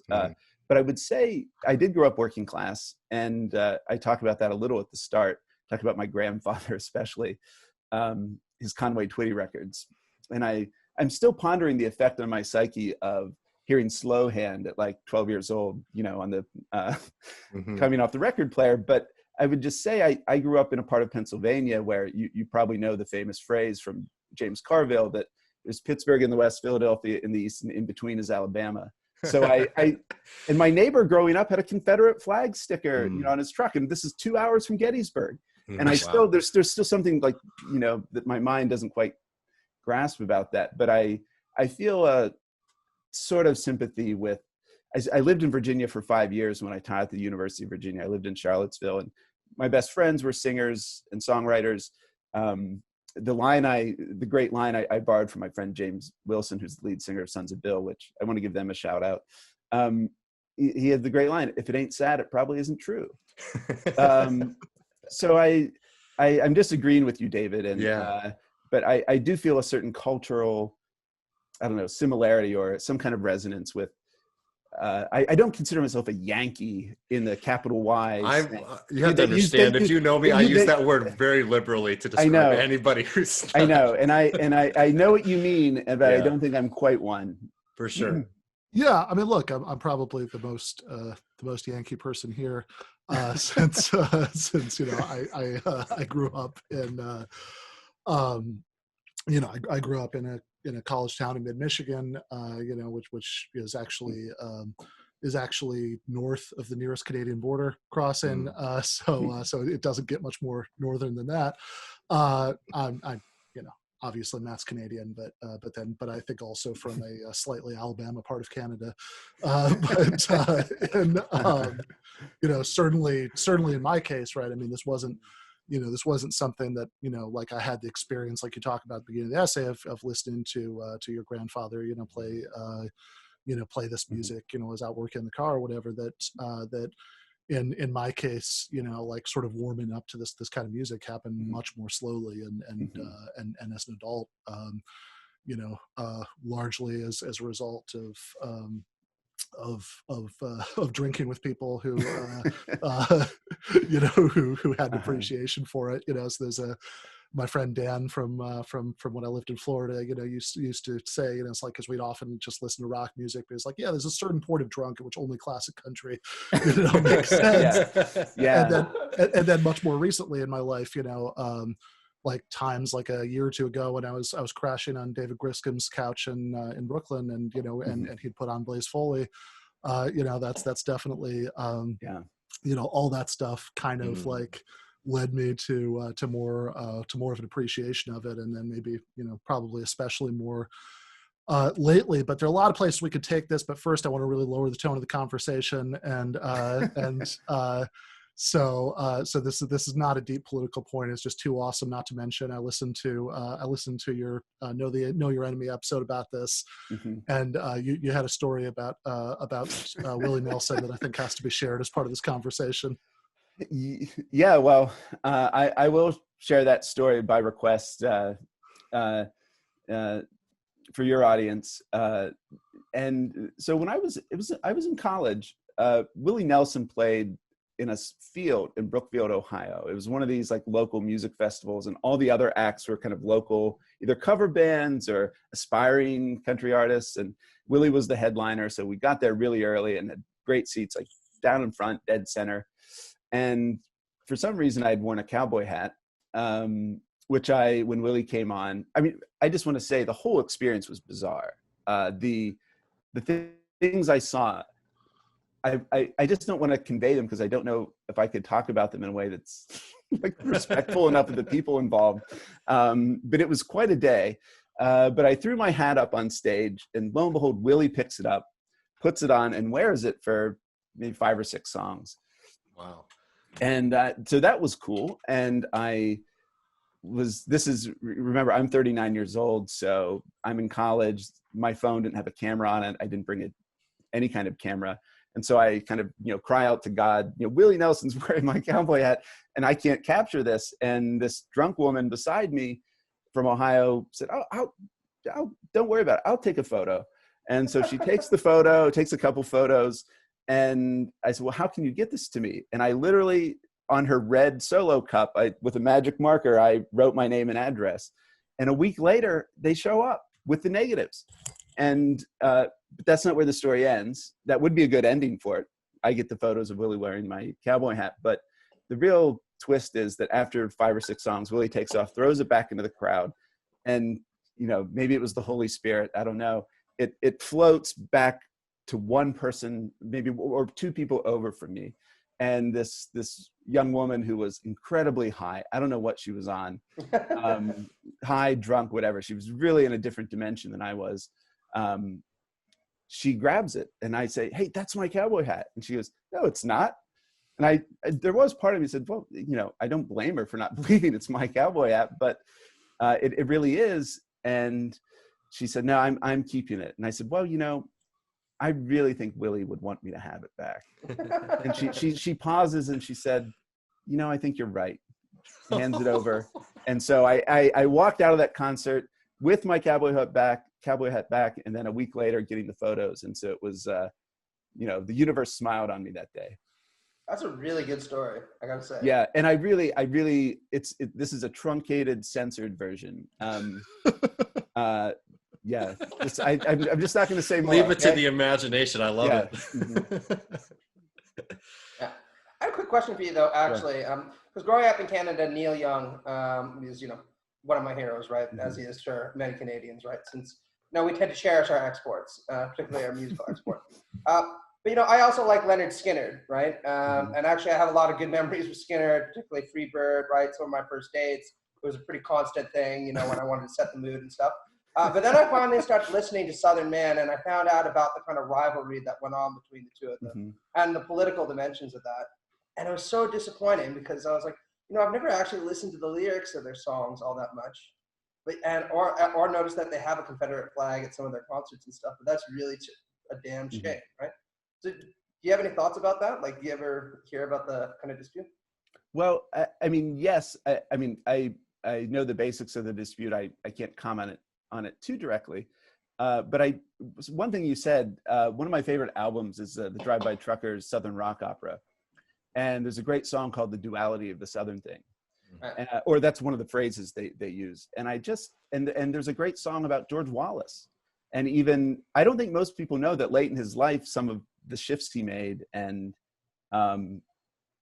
that his wife then was elected governor. And obviously I'm not defending George Wallace at all, but I think what struck me about that album is they get the odd tensions and, contradictions and dualities, and that even someone as odious as George Wallace, why was he so beloved? And what was the arc of his career? And again, I want to be very careful to say I'm not defending George Wallace, but it's coming from Southerners, the way they talk about things like, as your point, a Confederate flag at a concert, something that, obviously is, I saw the Truckers in Richmond in like 2005, and their backdrop was a Confederate flag.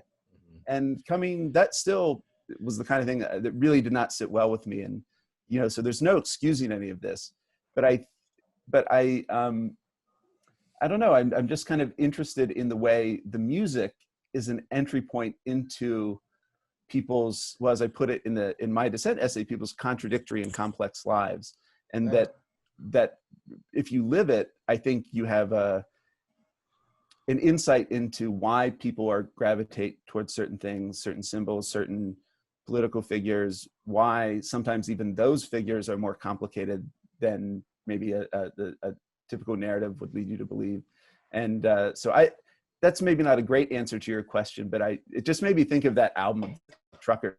And I think that album is a great way of saying that, like, yes, you can look at the South as backward and racist and this and that, but there's also other elements. And, it's just kind of reducing things to a simplistic narrative. What I like about country music or related acts like Drive-By Truckers, I don't know what you'd call them, alt country, country rock, whatever, the music is a way into these things that I think direct political arguments, the music captures things straightforward arguments don't always capture. And I hope the complexity I'm pointing to is not seen as an excuse for overlooking the nasty parts, or, I'm not trying to rehabilitate anyone or anything. I'm just saying music is interesting to me for that reason. Does that make sense? Oh yeah, I think 100% it makes sense, Okay. right? And it's the same problem I have, right? Like I like the Smiths, for example, right? And Morrissey recently has decided that he's going to become an even bigger jerk than normal and become increasingly a Nazi, right? And kind of made me that question, like, wow, can I still like this music? And I decided, yeah, I can, right? There's a way of separating the politics from the man and all that stuff, and then the man from his music. But it's really difficult, right? You have to do some kind of mental parsing. And sometimes, you know, it frustrates me because if you just want to enjoy something in a very pure sense, it's not always fun, if you want to put it that way. You just have to go through this rigmarole of thinking like, well, why do I like that? What symbolic role does it play? And that kind of stuff. Yeah.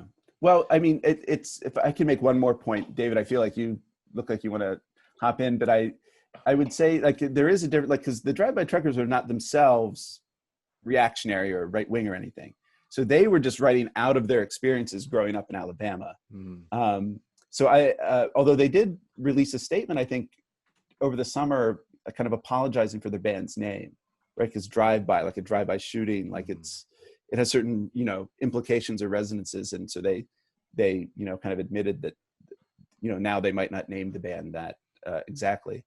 But so that, you know, to me, those are, it's a complicated question in that sense. Like there's the views of the artist, and sometimes, again, a band like the Truckers, they're not a right-wing band at all, but they're writing out of experiences that include growing up amid, you know, racism, injustice, et cetera, and kind of dealing with, you know, the complexities of that, because we all love people who hold abhorrent views. We know people who can be quite kind. I mean, we saw this with, you know, the whole debate about Joe Biden, these text messages, right? So someone who's extremely generous and loving to his son at a period when he's bottoming out from addiction, and yet authorized, you know, wrote a crime bill that would subject other people who get in trouble with drugs or whatever, have struggled with addiction, you know, resign them to a different fate. So I just pointed, what I love about music is the way it can get at these complexities in a way that more straightforward arguments and political rhetoric sometimes doesn't. Yeah, 100%. Yeah, I mean, I don't know. Like jumping on the Confederate flag question is not something I want to do because it's like it's very settled, right? The Confederate flag represents what it represents. You know, I think sometimes when you look back and you watch things though from the 60s and 70s, you do have to understand that there's a bit of complexity. For example, you know, like the Young Patriots organization in Chicago, which worked with the Black Panthers to fight against Mayor Daley, like they wore the Confederate flag on their armband, right? That's not to excuse it because the members of that organization have now come back and have apologized for it. It just is like, you know, maybe looking at it, understanding that, you know, it's not that there's complexity. It's just is that like sometimes the intention gets muddled. But that being said, I think going on today is a different question. And, you know, it's funny to see like the flag question, Jamie, I got in a fight with, I hope this isn't getting too off the rails, Ben. I got on a Twitter fight with this guy who runs a blog called Saving Country Music, which I was very excited to read when I found out about it. But he was writing an article basically saying like, oh, which one of your favorite country music artists is a conservative or a progressive? And he he tells the story about how Jamie Johnson, who people who don't know is a really great, you know, contemporary country music artist, I think actually in the old school outlaw style, who shut down a concert of his. This is probably like 3-4 years ago, because somebody in the audience was waving a thin blue line, you know, American flag. And he shut down the concert because he says, I don't know what kind of flag that is. If you don't get it out of here, I'm not playing anymore.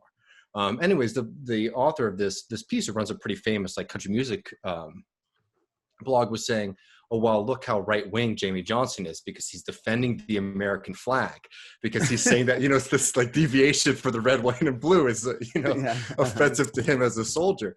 You know, so it's a very difficult thing to deal with, like the kind of symbols that go on around country music, because it's so much a part of the very incoherent symbols that you see in like working class and rural America, which is why, I don't know.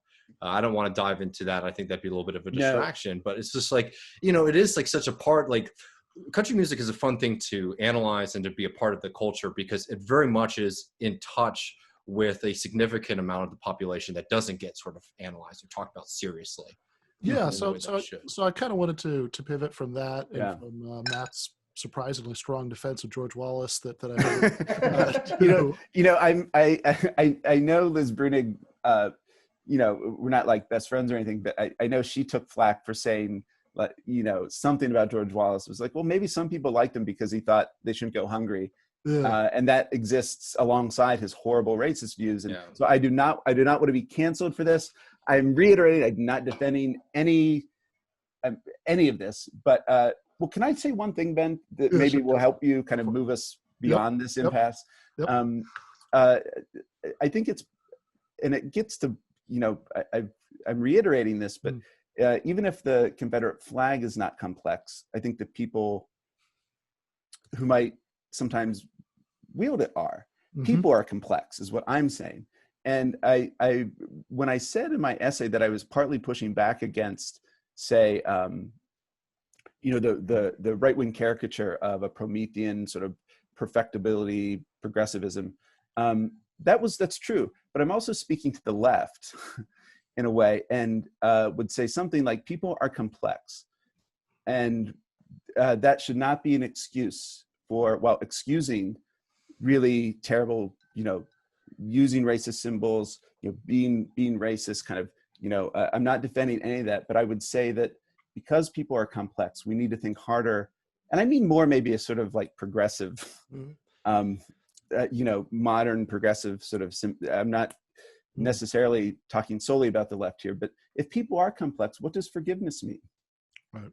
I actually think this is why Michael Brooks' comment, what did he say? Kind to people, hard on systems, really resonates with me. Yeah. Right? Because Yes. everybody's got a story, right? And that doesn't mean that we should forgive everyone, because I think some people are probably irredeemable.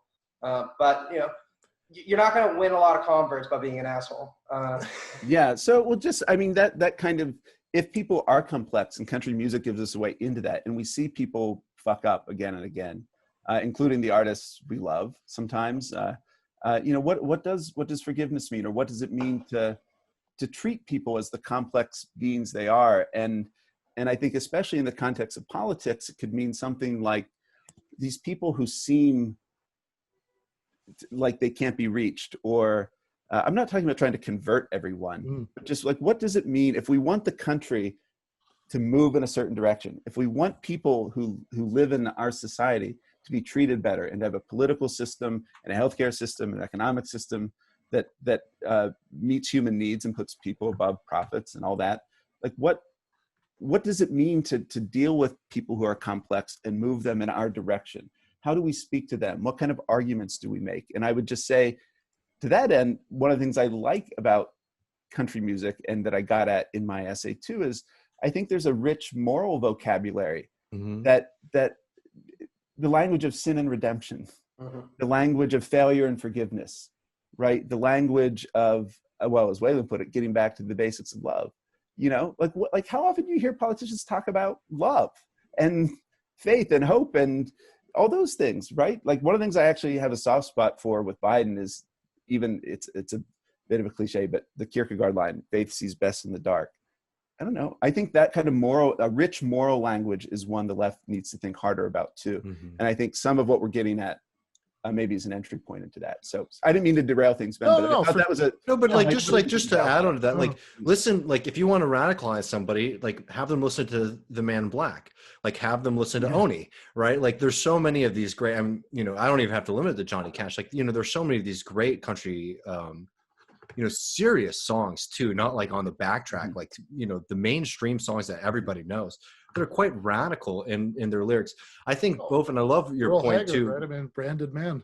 Yeah, no, Branded Man, that's a great one. Yes. And Merle Haggard is one of those people too, who's like, is too maligned, I think, along like left wingers who like country music, because Merle Haggard was really singing songs about a class of people who, we definitely need to be, supporting and uplifting right now, which is prisoners in the United States. Like, you don't have to dig that deep into country music to be able to get to the radical soul of it. No, for sure, right? And I loved Matt's essay. I thought it was really beautiful, but the one half a nit that I do want to pick with it is about there are a couple of references in the essay to Okie from Muskogee, and in both cases, it seems to sort of treat it. They're both in passing, but you quote, right, of course, we don't let our hair grow long and shaggy like the hippies out in San Francisco do, and I think that it seems to be taken as this kind of surface reading that this is like a conservative anti-hippie song, and I think that there's a pretty strong case to be made that in context that's not really what's going on there.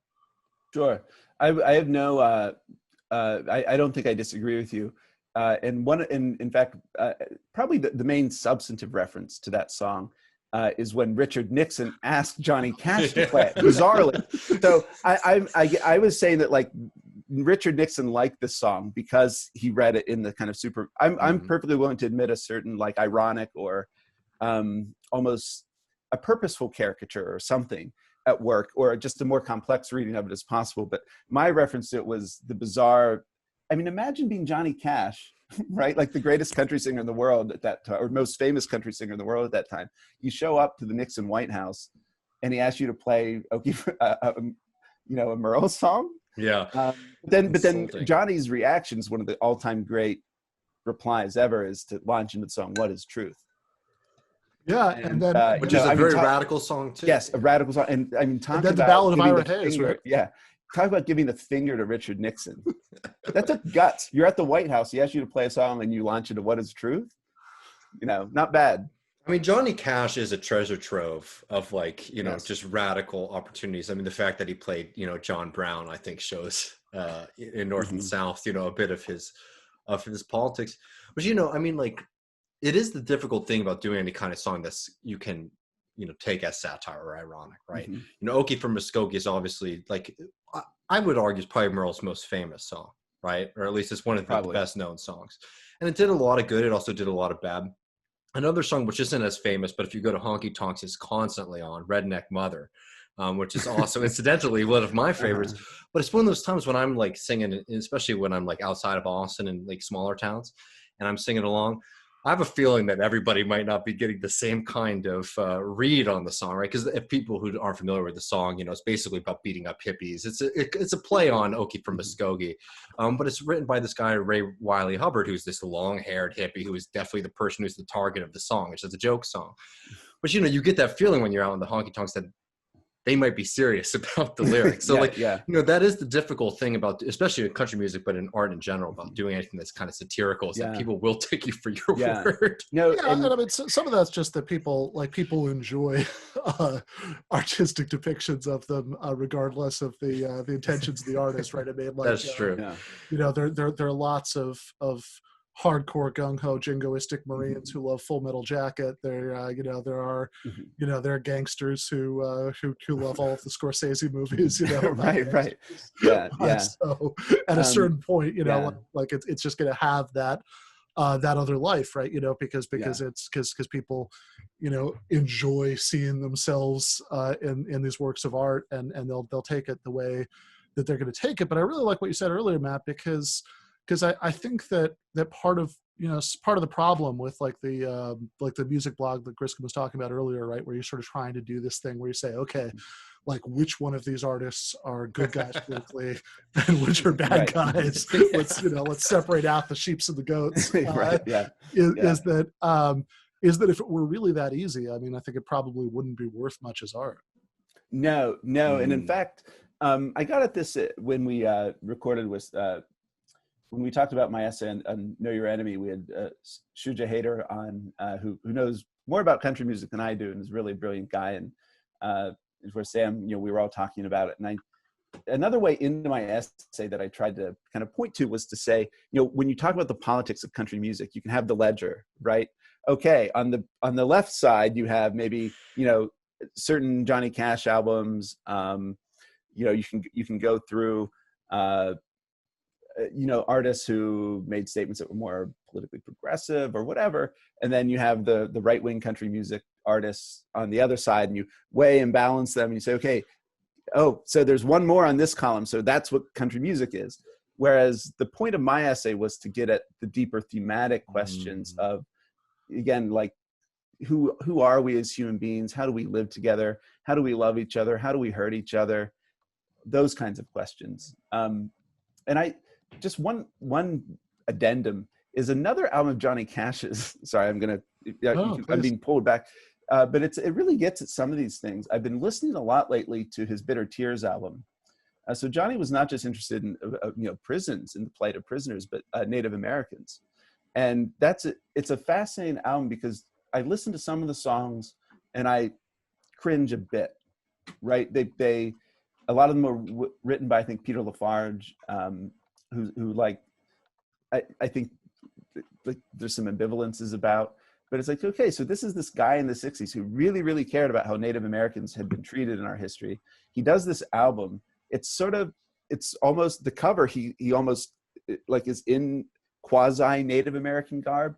So it's this weird mix of like really forward thinking concern and kind of identifying an issue that was not being talked about enough, while singing some songs that make certain references don't land, and almost bordering on appropriation at times.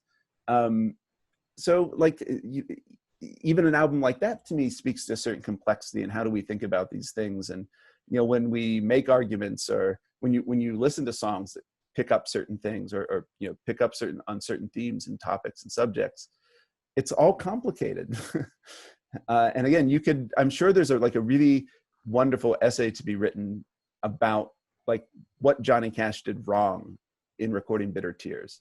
Mm-hmm. But there's also a sense in which I look back and think, damn, like 60 years ago, this guy was really, really concerned with how Native Americans were being treated and cared enough to to record a whole album about, songs that depicted some of their experiences. And I don't know how you adjudicate some of those questions. It's not my field, or something that have any expertise in, but it just the theme of complexity made me think of that too, because that was another issue Johnny really, really cared about.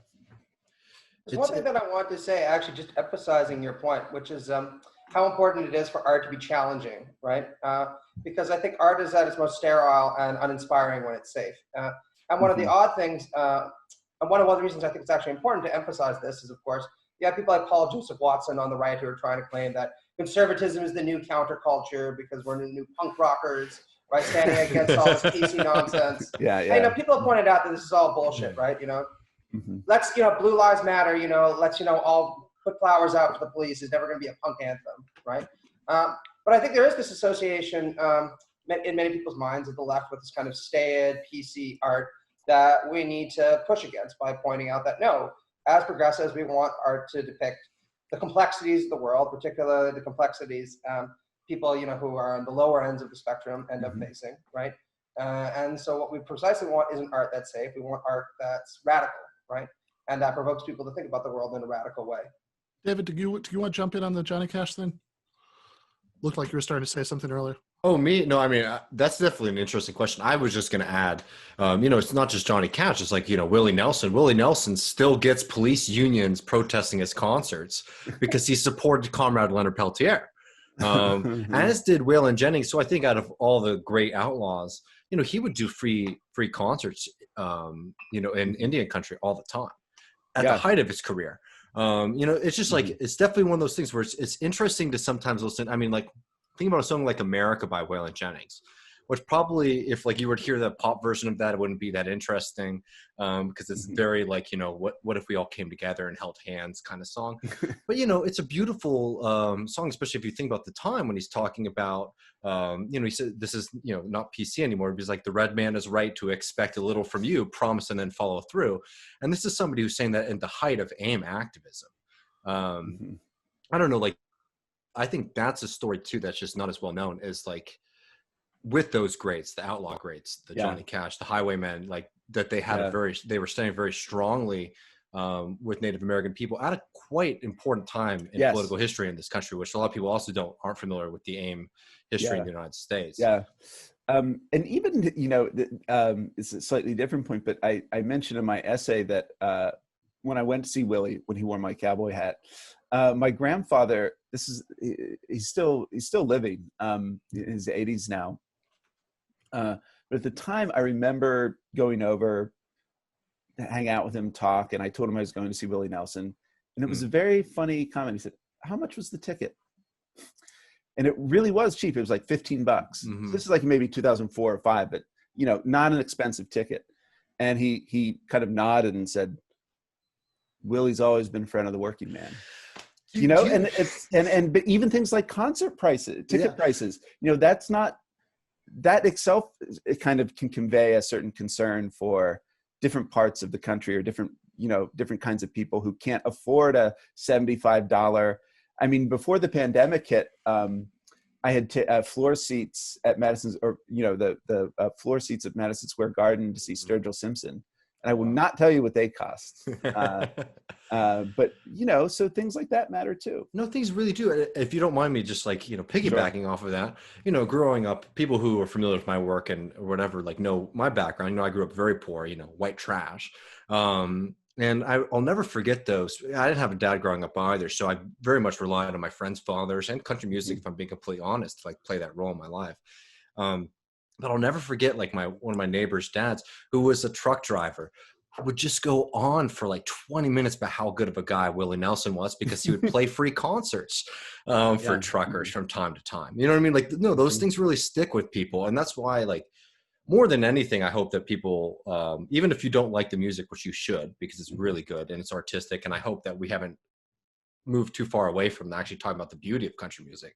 But politically, people really should understand that this is a popular art form that is accessible and has made an effort, maybe not so much today, I'll be honest, but especially in this most radical periods, which I would say 70s, 80s, and maybe early 90s, was very much a kind of radical and liberational kind of music for working people who felt very much that they weren't seen or recognized by popular culture at the time. And that's at least for me, my favorite people are all the outlaw country, generation. That period of country music is my favorite by far, because it was a kind of music for working people in this country, with all of the complexities and beauty, and as you were saying, the love and pain, and our capacity to do evil unto one another, but also to do beauty and love to one another. That's, to me, is what well, to pick up on something Matt was getting at, I do sometimes, I worry, because I thought of this too during the summer when the controversy over James Bennett and Tom Cotton came out. I mean, I'm not a fan of James Bennett at all, to say the least. But one of the things that occurred Love to Tom me, Cotton. James Bennett.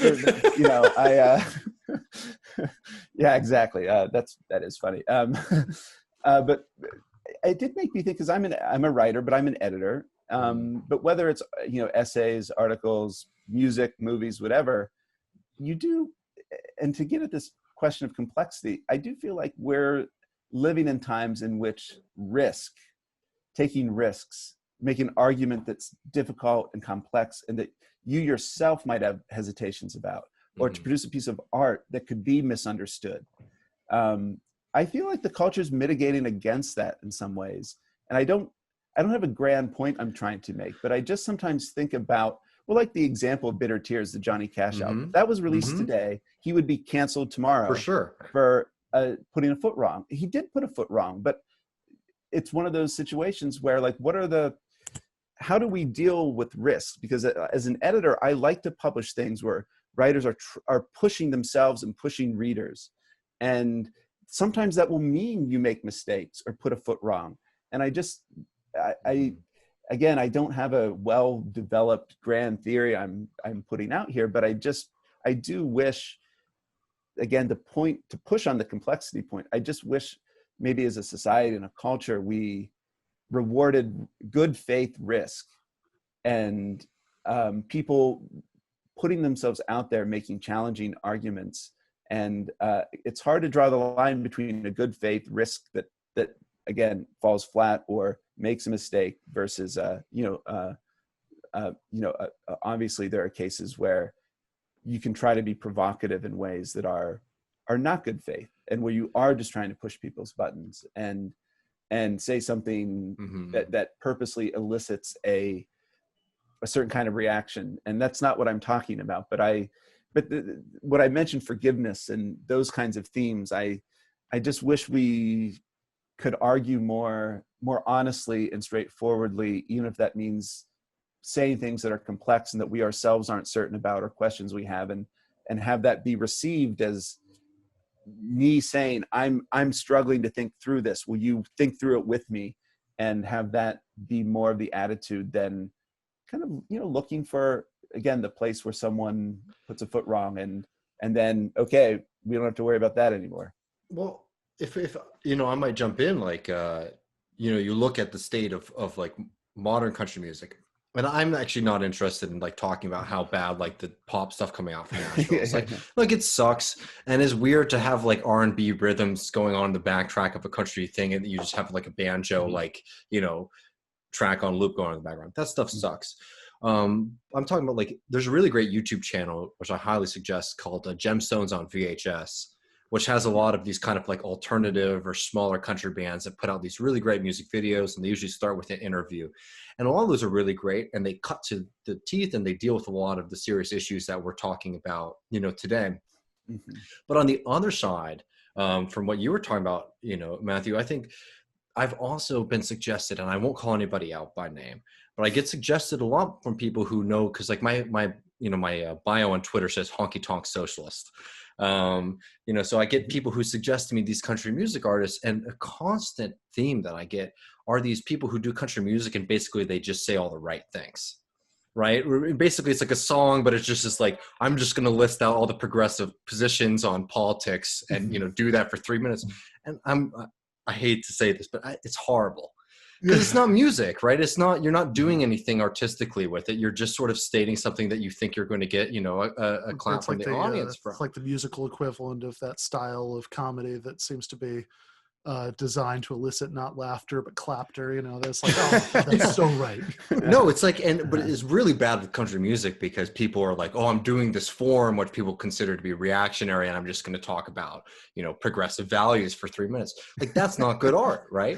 You can do, and I shout out Gemstones on VHS because I think a lot of those songs, not everyone, a lot of them are universal, which I prefer generally. I'm being completely honest. Universal songs about heartbreak and travel and like living life.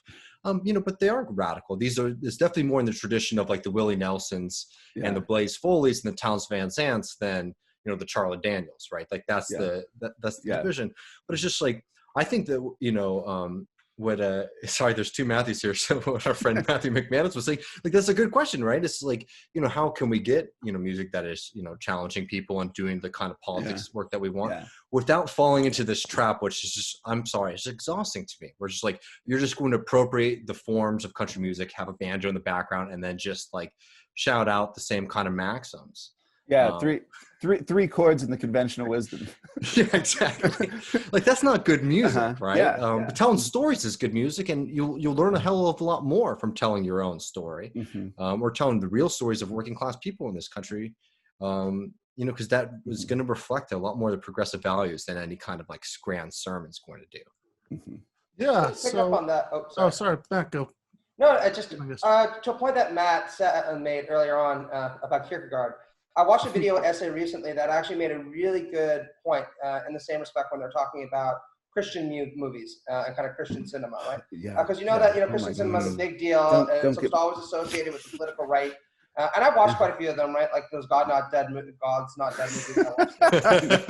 I realize that apparently, I'm an evil person, as a college professor and stuff. But one of the things that the video essayist made was that, look, like these movies kind of treat spirituality like it's just this cheap political thing that directly associated in a one-to-one correlation with whatever the Republican Party happens to say Christianity is at any given time. And he contrasted that, to Ben's point, with Martin Scorsese, right? Particularly Martin Scorsese's movie Silence, right? Which is this really difficult movie to watch. But he said, this is actually a piece of Christian art because it's not just sitting there regurgitating right-wing tropes in this very simplistic way. It's actually challenging people who have real commitment to their faith tradition to ask serious questions about it, right? Yeah. And that's part of the reason, he said, why he thinks that Silence was an unpopular film that a lot of people didn't like. And the God's Not Dead movies, are easily digestible and people have no problem with them as long as they happen to agree with everything the movie says. Right? Yeah, I mean, I'd also, by the way, nominate Mean Streets as a movie where Scorsese is actually dealing with some pretty interesting spiritual themes. Yeah. But But yeah, no, for sure.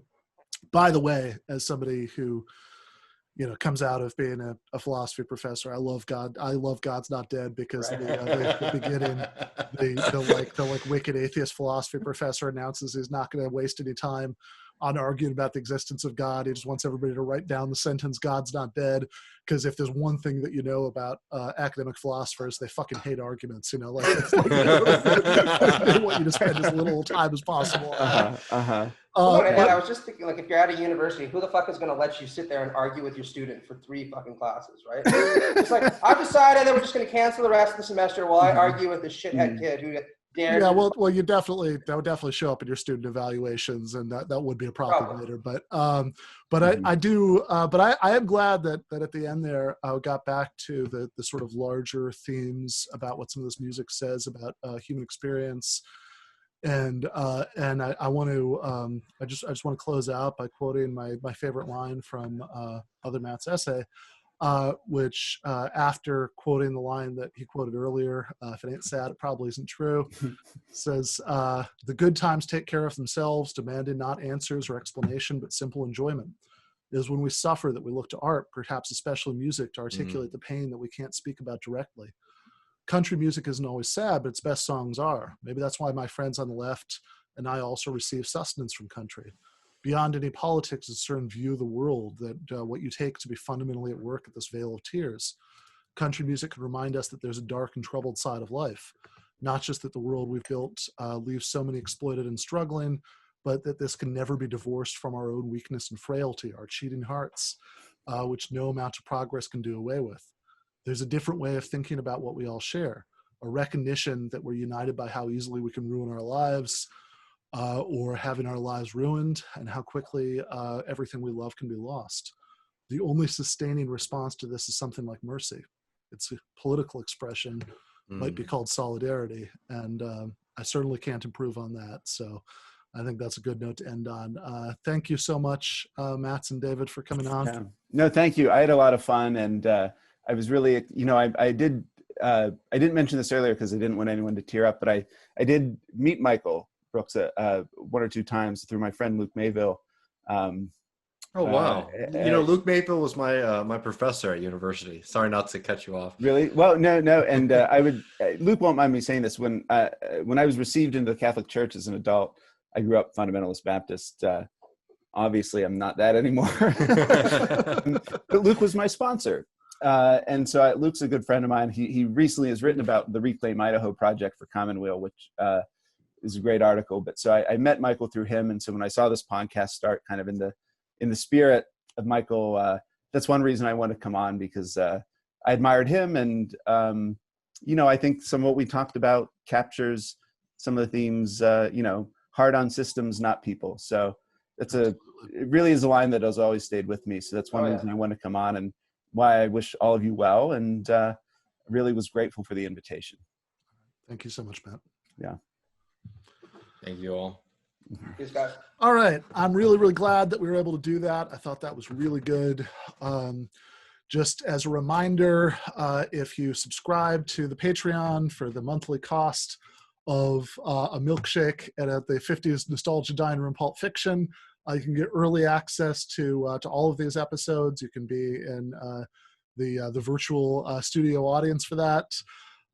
And you can also get regularly scheduled Discord office hours, voice chats, and some bonus essays for patrons.